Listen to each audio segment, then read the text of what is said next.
Cara mencari atau cara memilih partner bisnis yang tepat. Nah, kenapa kita merasa membutuhkan seorang partner ya? Karena mungkin ada beberapa alasan. Yang pertama, bisa jadi kita hanya menguasai satu bidang ilmu saja, sehingga kita butuh support dari orang lain yang mempunyai kemampuan yang lain di bidang yang tidak kita kuasai. Yang kedua, bisa saja kita kekurangan modal ya, pemula masih belum ada modal. Kemudian yang ketiga, mungkin kita masih memiliki banyak kekurangan sumber daya yang lain, belum punya tempat, belum punya admin, belum punya mesin, belum punya relasi yang cukup dan sebagainya. Itulah beberapa bahkan mungkin banyak alasan yang membuat kita harus join atau mencari partner bersama orang lain. Ada 4 ya strategi cara memilih partner, dan ini saya ambil bagaimana Rasulullah mencari teman-teman atau partner terbaik di hidupnya. Yang pertama, beliau dekat dengan Abu Bakar As-Siddiq karena beliau kaya dan dermawan. Jadi Rasulullah mencari seseorang yang dia bisa mensupport kebutuhan finansial untuk bisnis dan yang lain. Yang kedua, Rasulullah juga sangat dekat dengan Umar bin Khattab karena Umar bin Khattab itu terkenal temperamental, tapi dia juga eksekutor, gercep. Kalau ada apa-apa, Rasulullah tinggal bilang ke Umar, dia yang akan mengerjakan.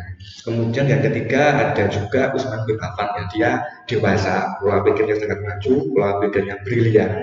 Kemudian dia juga penuh pertimbangan sehingga biasa dijadikan penasehatnya Nabi Muhammad. Nah, yang keempat itu juga ada Ali bin Abi Thalib atau Sayyidina Ali, mantunya Rasulullah. Beliau sangat cerdas, sangat pinter.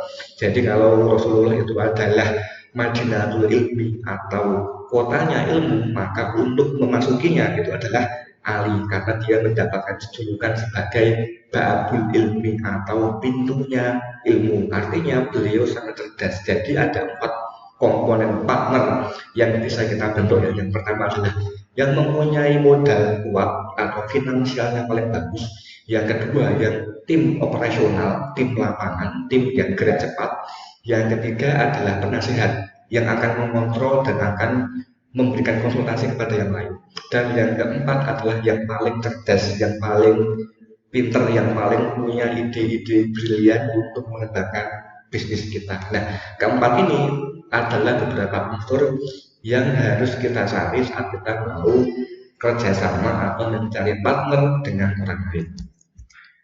Nih ya, jadi kalau kita buat analoginya ada 4, ada filantropis yang finansialnya paling kuat, yang support dana, kemudian ada eksekutor yang menjalankan siapa, tim operasionalnya siapa, lalu ada 3 ini konsultan yang memberikan saran, yang mengontrol semua kegiatan, dan yang keempat yang cerdas, yang pemikir, yang merencanakan ide-ide bisnis di depan. Nah, dan mereka harus yang terbaik di bidangnya. Jadi jika kita mempunyai partner, gap ilmu tidak boleh terlalu jauh, harus berimpit atau harus 11-12, karena kalau keilmuannya beda jauh, lebih baik kita cari yang lain atau mungkin kita cari atau menjadikan mereka sebagai karyawan kalau gapnya terlalu jauh. Kalau gapnya dekat atau nggak jauh beda, berarti itu layak jadi partner kerja kita.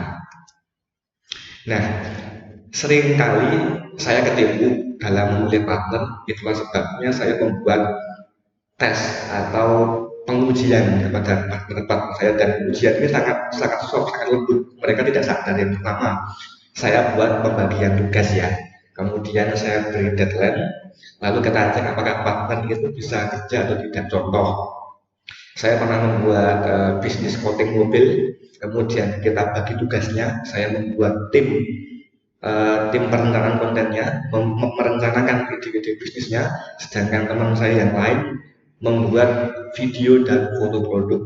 Sampai hari H ketemu, saya sudah menyiapkan semua bahannya, tapi teman saya belum siap apa-apa. Banyak alasan, itu sebabnya mereka tidak menghargai tanggung jawab dan menyepelekan tugas. Itu nggak akan saya ambil jadi partner. Yang kedua, coba ajak makan, atau jajan di luar berkali-kali. Kita uji siapa yang bayar duluan. Kalau yang bayar kita terus dan partner kita tidak membayar, berarti dia hanya mau enaknya saja dan tidak siap rugi. Artinya, jika suatu saat bisnis kita untung, bisa saja dia minta bagian lebih. Dan saat bisnis kita rugi, dia tidak mau tanggung jawab. Ini yang akan saya ambil jadi partner. Yang ketiga, coba titip uang ke partner buat beli barang. Uangnya dilebihin, lalu cek uangnya sisa balik atau tidak. Contoh, kita minta partner buat membelikan printer harga 2 juta. Kita kasih uang 5 juta. Ada kembalian 3 juta. Dicek apakah kembaliannya benar, apakah kembaliannya itu dikasihkan ke kita atau tidak.